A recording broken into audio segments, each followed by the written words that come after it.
etumba na ngwaka opika pende di eloko yango bozelaki eye sango ya mokweke ya mbiji mpo na bino nyonso baressortissant sud ubangi bana ya gemena ya bino yango yo compagnie africaine d'aviation CAA na mokuse oyo amesana kopesa bilengi azongisi bavol na ville ya gemena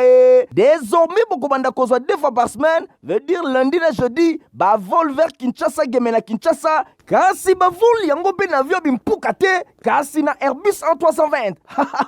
CAA elengi bangwaka boa elengi boa suka po moto eloba etumba na ngwaka opika pende akosa te po bompikiliki boa nango pardon CAA 30 ans d'expérience mokoka na service ya peuple congolais mokili emona mpe ndima lelo asopeli bana gemena luxe ya mpepo pe savoir faire na ye na CAA mosala se mosala Norekoki bien solo sepela kolanda info lingala journal peuple pona peuple na zakane sengo makasi ya ko présenter en rotika eteto fungola basango na biso pona kotete sabino ndenge chef de l'état Félix Antoine Tshisekedi Tshilombo a partagé qui repas de corps mokola mercredi 18 octobre kuna na chapiteau ya cité ya Union africaine elongo na ba officiers généraux supérieurs pe sous-officiers ya FRDC héritier mapinemi azalaki simasima na compte info lingala. Chef de l'État, Félix Antoine Tshisekedi Tshilombo a partagé un repas de corps mercredi 18 octobre 2023 dans le chapiteau ya cité ya Union africaine et l'on a officiers généraux supérieurs Peba sous-officier ya forces armées ya République démocratique du Congo FRDC na mokuse na qualité na ye ya commandant suprême ya FRDC président Félix Tshisekedi na maloba na ye a rappelé na ba militaire devise na bango ne jamais trahir le Congo alobi bazali ko former corps moko ya ba défenseur ya institution ya mboka pe ya peuple bazana mission ya ko remplir tina sacrifice suprême ndenge chef de l'état atalisi garant ya nation atalisi engagement na ya kosala makasi pona ko améliorer ba conditions de vie ya ba militaire elongo na ba famille na bango alobi azali ko compter na bango bazala basi pe mibali moko ba responsable esengeli batikala toujours fidèle na mission na bango alobi bozali wana pona mboka kasi pona propre intérêt na binote gouvernement akotia ba moyen nyonso pona ko honorer bino pendant carrière na bino ndenge chef de l'état abakisaki président de la République a rappelé place de choix où yoba FRDC bazali ko occuper défense et sécurité ya marche ya mboka alobi bozali ba n'importe qui te bozali ba porter ya mboka esengeli bozali ko pesa vie na bino pona ko sauver mboka. À propos de l'insécurité dans l'Est de la République démocratique du Congo, chef de l'État Félix Antoine Tshisekedi Tshilombo a talisi que Mboka est dans la situation moko ya pasi ye la commandant suprême alobi et loko moko te ekoya ensemble biso nyonso toko gagner combat ndenge Félix Tshisekedi atalisaki na maloba na ye na ngambo mosusu pona compte ba FRDC général Ekenge a renouvelé serment ya loyauté alobi bango nyonso bazali ko s'engager batalifi engagement citoyen na bango pona ko servir mboka alobi bazali ko rassurer na chef de l'état bako veiller pour que kimia eye bana kozala na étendue nyonso ya République démocratique du Congo pe ko telemela tentative nyonso ya déstabilisation ya mboka bosimba ke ba échange oyo ezalaki na présence ya vice-premier ministre ya défense nationale Jean-Pierre Bemba Gombo cérémonie et se clôturaki na photo ya famille. Na la chambre de parlement bosimba que plénière ezalaki organisé mercredi 18 octobre na Assemblée nationale et pas yuapi ba honorable député ba autorisé ratification ya accord ya financement ya le 2 juin 2023 conclu entre RDC Natrad Développement Bank na titre ya financement ya Kotonga centre financier ya Kinshasa héritier mapindemi apesi bino ba détail. Baeli ya peuple ba autorisé ratification ya projet ya loi oyo ezali kolobela autorisation ya ratification ya accord ya financement ya le 2 juin 2023 oyo ezalaki conclu entre RDC na Trade and Development Bank na titre ya financement ya projet ya Kotonga centre financier ya Kinshasa sur 351 députés nationaux oyo ba participaki na vote 350 va voter oui, pe député moko a voté non. Abstention et zala quitté dans la séance plénière ya mercredi 18 octobre 2023 na niveau ya chambre basse ya parlement. Yangonde et Talisama Kimingi n'exposé de motifs naïe pour na texte oyo atalisaki ke République démocratique du Congo et l'Ongona Trade Development Bank TDB na mokuse oyo ezala conclu na date ya le 2 juin 2023 accord ya financement oyo na montant na yango ya 127 millions de dollars américains pe ba conditions commerciales na titre ya financement ya projet ya kotonga centre financier ya Kinshasa. Finalité ya projet oyo ezali ya ko regrouper essentiel ya administration ya ministère ya finance, ministère ya budget pe 3 régies financières oyo bazali kati na administration mingi totalité na parti yelongo na institution mosusu bosimba ke débat et portaki na projet ya loi oyo de tendance et se dégagea ki première balobela ki bongo soutien ya projet oyo pe ya mibale ba jiraki na région na yango bosimba ke nyonso elekai kitoko yango ezala ki bongo voté boy a répondaki na ba préoccupation ya ba élu du peuple pour na calmer colère na bango. Ministre ya finance Nicolas Kazadi atalisaki lancement tango mokuse ya ba travaux ya réhabilitation ya différents axes routiers à travers territoire national mingi penza na ville ya Mbujimai, Bukavu, Kisangani pe bongo na souka plénière a décidé ki ko déroger na article 150 sur règlement d'ordre intérieur faute ya temps bango bandimaki pour na vote eye bana kosalema bosimba ke nyonso elekai kitoko 351 députés ba votaki oui pe moko a votaki non. Bosimba ke séance plénière elekaki kitoko boye mobeko oyo etindamaki bongo na Sénat pour na lecture ya mibale. Président de la Commission électorale nationale indépendante Denis Kadima a betaki masolo na délégation ya conseil consultatif électoral ya SADC oyo RDC azabongo membre Stéphanas Kande héritier Mapindemi. Président de la Commission électorale nationale indépendante, Denis Kadima Kazadi, a betaki masolo na délégation ya conseil consultatif électoral ya SADC pour la Afrique. Oyo République démocratique du Congo ezali membre na mission évaluation préélectorale na Kinshasa et l'équipe bongo posomoko délégation oyo ekambamaki na avocate Notemba Chipweja oyo azali vice-présidente ya SADC pe représentant ya Namibie. Yango ezali mingi kotala ko évaluer environnement politique pe sécuritaire ya mboka soki ekosala vraiment que élection libre, équitable, transparente, crédible pe pacifique et bana kosalema na ndenge ba principe ya SADC ezali kotalisa bosimba ke ezali bongo kotala pe lisusu cadre légal constitutionnel oyo ezali kolobela ba élection présidentielle législative pe ba conseillers municipaux ya le 20 décembre 2023 boye ezali bongo kotala to ko évaluer soki seni azi ba disposition nyonso po élection eyeba na koleka malamu nde na suka ba échange oyo avocate Notemba Chipweja alobela ki makambo ndenge basololaki objet ya visite na bango ezali ya ko informer président ya Seni na objectif ya mission na bango na RDC en tant que conseil consultatif électoral ya SADC baye wana pona ko mener évaluation préélectorale kotala situation politique sécuritaire ya mboka pona kotala soki RDC azali prête pona ba élection eyeba na kosalema na ndenge ya malamu bazali ko évaluer pe constitution kotala loi électorale boye kotala préparation ndenge Seni azali kosala par rapport à organisation ya élection bakutanaki na ba parti ebele oyo bazana kati ya makambo etali élection ba autorité ya mboka société civile ba parti politique ba journaliste to batu ya presse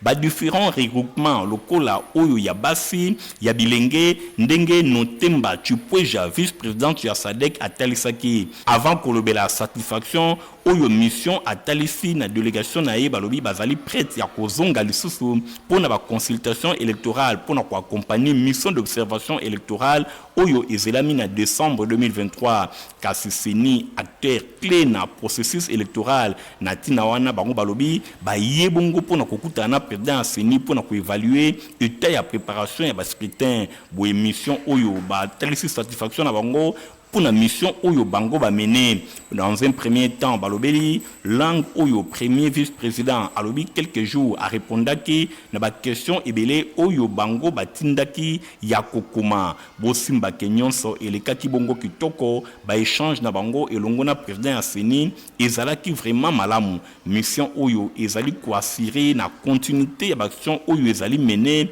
na cadre ya consolidation ya paix et longona renforcement ya démocratie, paix système électoral dans la sous-région, puis continent africain Mobimba pour la SADC.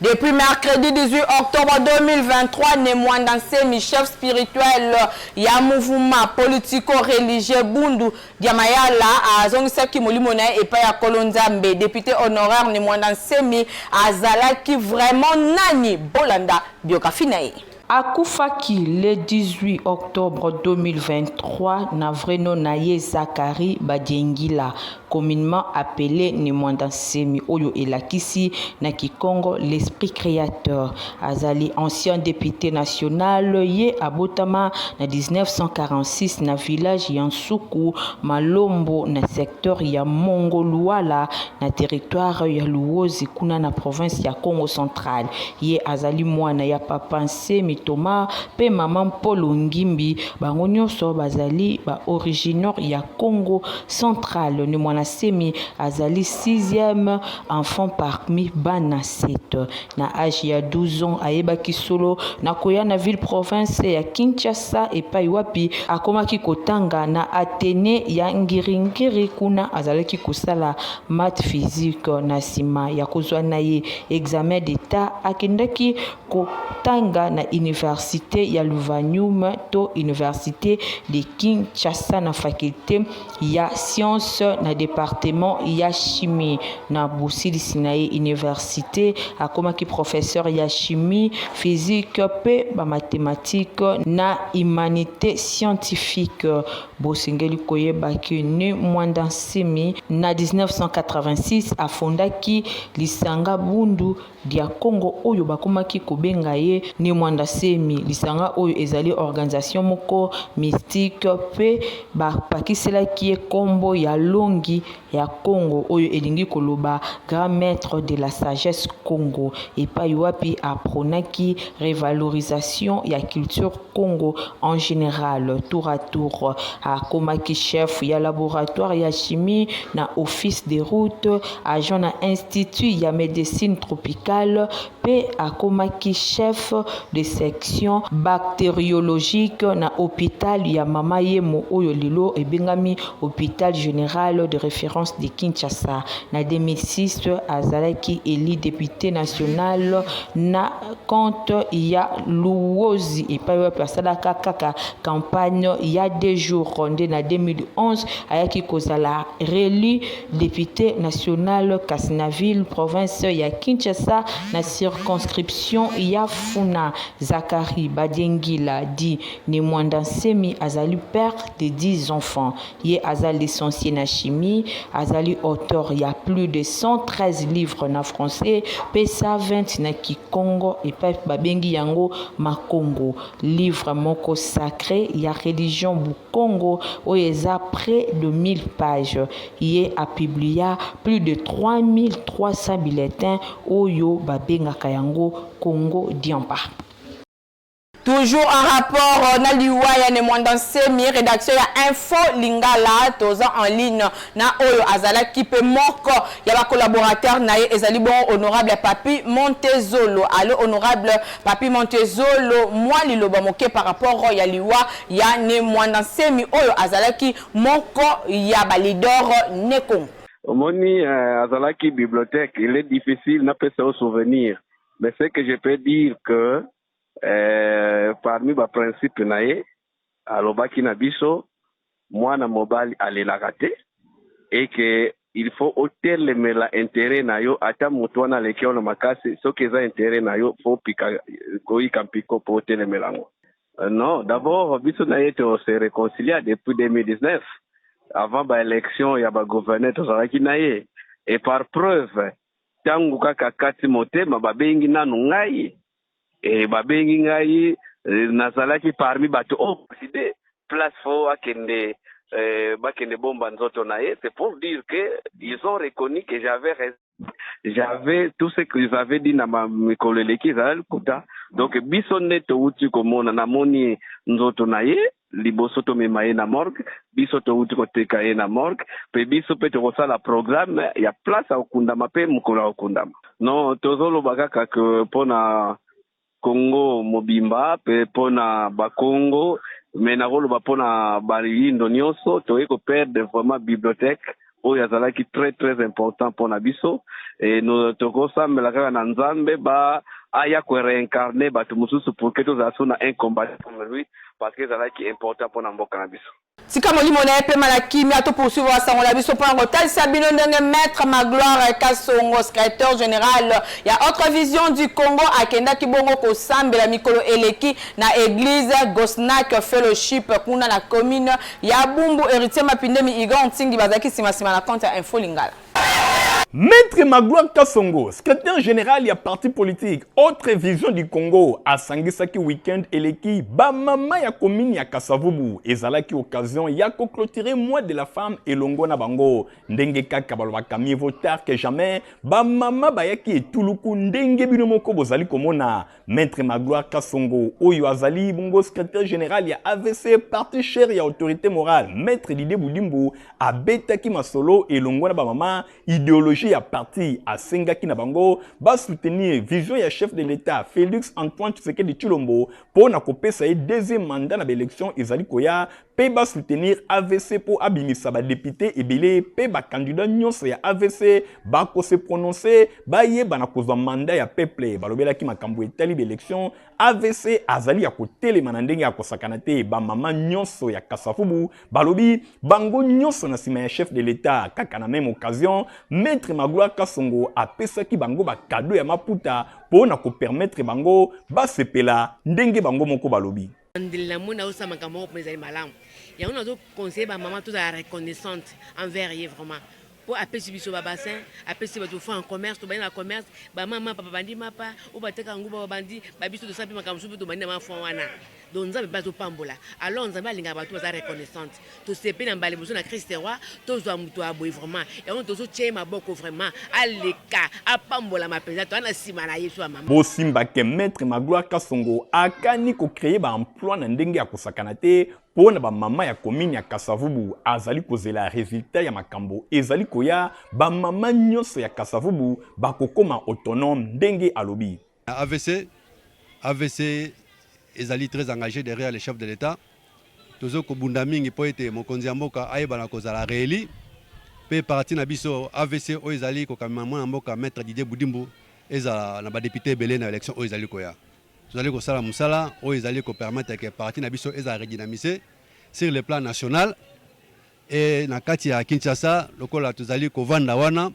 tozali pe ko travailler pour na vraiment ko pousser mingi te bana kozala na comme base ya makasi na kati ya AVC za la Kinshasa. Milulu et les Kanaki vraiment kitoko clôture ya mois de la femme et salami en beauté et longo na Maître Magloire Kasongo ba mama nyonso balobi bango nyonso na Kasavubu sima ya chef de l'État pe sima ya AVC.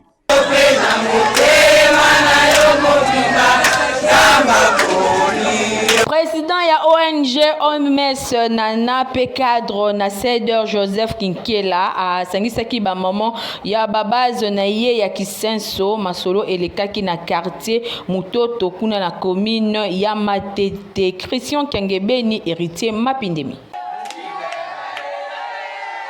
Azali Kolembate, Joseph Kinkela, Meka Okangama, cadre na courant de démocrates rénovateurs, Cédar Namokuse, parti cher ya Jean-Lucien Boussa, Tango Nyonso, Azali Kotelemisa ba base na ye bisika na commune ya Kisenso, ye Azali pe initiateur ya ONG OMS Nana, na tina wana ba base na ye ba utaki bisika na commune ya Kisenso, rencontre ezalaki na quartier Mutoto na commune ya Matete, et pa wapi Meka Okangama, Joseph Kinkela abetaki na bango masolo ezalaki mingi plus de 400 mamans oyo bazali ba vendeuse ya ba différents marchés boye bango bayaki pona kosolola elongo na Meka Okangama Joseph Kinkela oyo azali bongo na ba idée moko ya kitoko pour na développement ya commune ya Kisenso. Nambala moko balobelaki makambo etali ba élection Joseph Kinkela Meka Okangama alobi na bango ba élection ezali moto akosa bino te bomonaki mission ya Sadek azali satisfaite na ndenge batali évaluation nyonso elekaki vraiment kitoko moto moko te ala la pongi Joseph Kinkela Meka Okangama alobelaki pe santé ya autorité morale ya CDR Jean-Lucien Boussa oyo asalaki accident mikoeleki na Okatanga kasi lelo azali en bonne santé na miki ya poto mingi penza na Paris epai wapi azali vraiment na nzoto kolongono pe azali komilengela po azonga na ville ya Kinshasa bosimba ke pona kolie utile à l'agréable Meka Okangama Joseph Kinkela akabolaki maputa kitoko epai ba mama batalisi esengo na bango na geste oyo Joseph Kinkela asali mwana oyo akipaka mama aza mwana ya pambola maka aza mwana ya pambola maka mwana nga acha eliki ndenge aza wana ke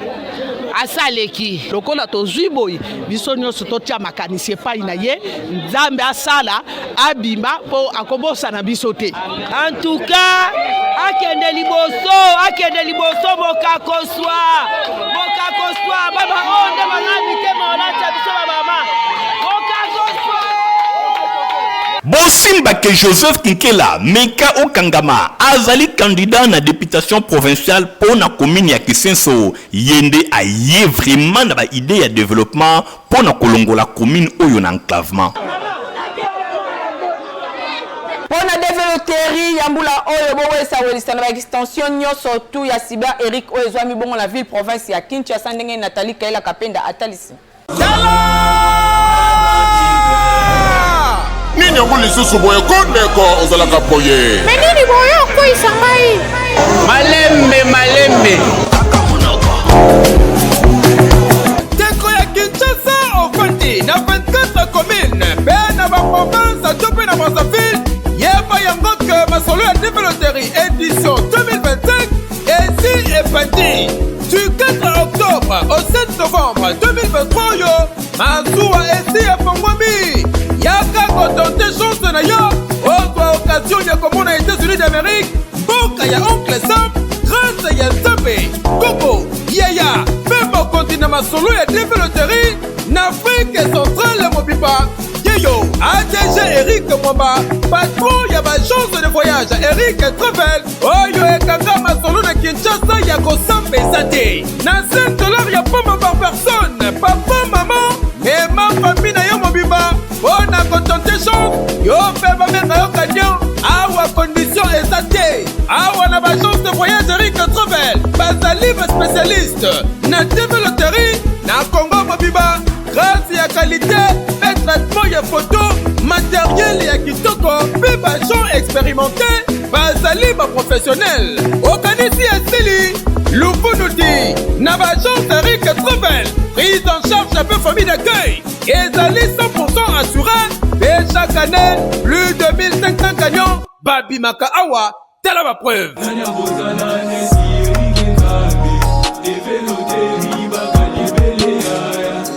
ona kopeta développeri na bagence Eric Travel yaka na badresse oyo na Mikonga na commune ya Ntele ozali sur boulevard Lumumba numéro 44 na quartier Mikonga na commune ya Ntele référence CCT non loin ya alimentation régale na Victor 1 na Matonge avenue Victor numéro 20 en diagonale la maison communale ya Kalamu bongo na Victor 2 na commune ya Kasavubu yoswami sur avenue Bongandanga numéro 2 na commune ya Kasavubu na kati ya immeuble PP Center bongo na rond-point Ipen dozali sur avenue Marine numéro 1189 na quartier Ngomba Kikusa na Binza Ipen en face ya entrée principale ya église de la Porte na commune ya Liberté dozwami na avenue 11e rue numéro 119 quartier industriel référence CFR na Kitamba magasin avenue Kasavubu numéro 3 na quartier de l'Ipak na commune ya Ngaliema référence rond-point Kitamba magasin aussi Katena supermarché Facebook bongo na commune ya Masina na Tchangu ozwami sur boulevard Lumumba numéro 38 quartier sans fil na commune ya Masina référence entrée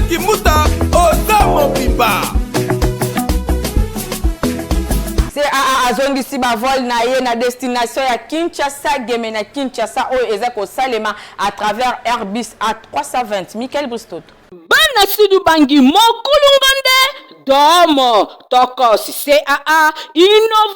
innovation cette fois-ci à partir du 9 octobre à Talisimi Sunaye na province ya Sud Ubangi en général pe ville ya Gemena en particulier Bana Gemena oyo ezali vraiment ya bino CAA azongiseli bino bavol na ye ya Kinshasa Gemena Kinshasa oyo ekobanda kosalema chaque lundi pe jeudi à travers Airbus A320 sécurité confort na expertise na ye ya 30 ans na service ya peuple congolais CAA kiese na kiese. Kin Wi-Fi ezali bongo internet ya qualité yango eza disponible 24 heures sur 24 heures. Igonting.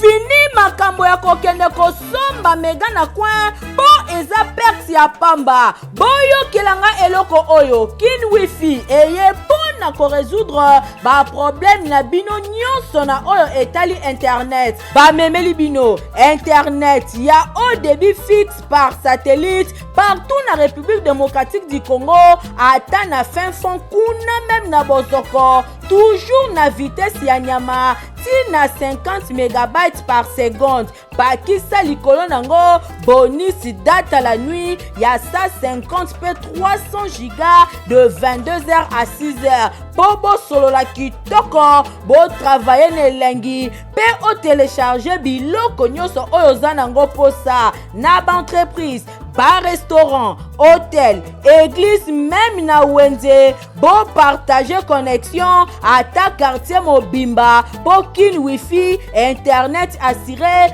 vitesse kuba yango ekata na kate toujours intact bokamwe te o po ba installation nango eza très facile et pas wapi ba installateur baza partout na République démocratique du Congo na kit complet nango mobimba ata oza na mboka ata oza na Kinshasa moyena antenne moko ya moke na modem oyo boye place nyonso oza na zamba oza na forêt équatoriale oyo kozwa internet na yo à partir ya parabole soko osombi antenne na yo bakoya koinstalle yo soko oza na mboka oza mpe na baingénieur indépendant bazala na disposition na biso mpona koinstalle antenne. Kuta Kin Wi-Fi na rond-point Forescom na kati ya immeuble la Brousse na commune ya Gombe oza mobimba Stribi. Potiva pesa poto à qualité équipé acheté aux ala mukolo to mona bilonyo so bosengeli komela yango Stéphane Skande. Une génération a une autre choix ya potopoto diaming et tikali na top. Ngai nakolisa bana na ngai na diaming. Bana na ngai pe bazali kokolisa oyo ya bango bakoko na ngai kaka na diaming. Diaming ezali potopoto ya kitoko pe elengi esalemi na bana ya mboka. Consommons congolais.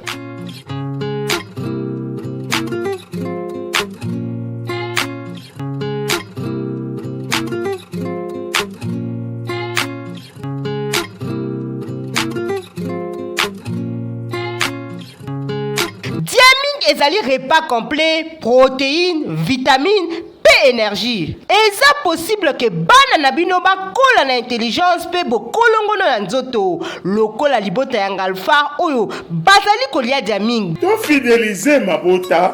na bana na biso na diaming lia otonda d'une génération à une autre. Nelema onde pesinga nzela na boucle journal peuple merci na Igong Tingi oyo azaki bongo na sima ya caméra édition et kuma makepa ya Nathalie Kaela Kapenda journal ezaki monté et pas ya Christian Kengebe ni pe Fabrice Lundombi journal peuple ezaka supervisé et pas ya Héritier Mapinde mi coordonné et pas Stéphane Skande Bandeko boti kala malam au revoir. CAA ai etumba na ngwaka opika pendedi eloko yango bozelaki eye sango ya mokweke ya mbiji pona bino nyonso ba ressortissant en Sud Ubangi bana ya Gemena ya bido yango yo compagnie africaine d'aviation CAA na mokuse oyo amesana kopesa bilengi azongisi bavol na ville ya Gemena e. Désormais bokobanda kozwa 2 fois par semaine, veut dire lundi na jeudi, bavol vers Kinshasa Gemena Kinshasa, kasi bavol yango pe na avion bimpuka te, kasi na Airbus A320. CAA elengi bangwaka boa elengi boa suka po moto eloba etumba nangwaka opika pende akosa te po bompikiliki boa nango pardon. CAA 30 ans d'expérience mokoka na service ya peuple congolais mokili emona pe ndima lelo asopeli bana Gemena luxe ya mpepo pe savoir faire na ye na CAA mosala se mosala.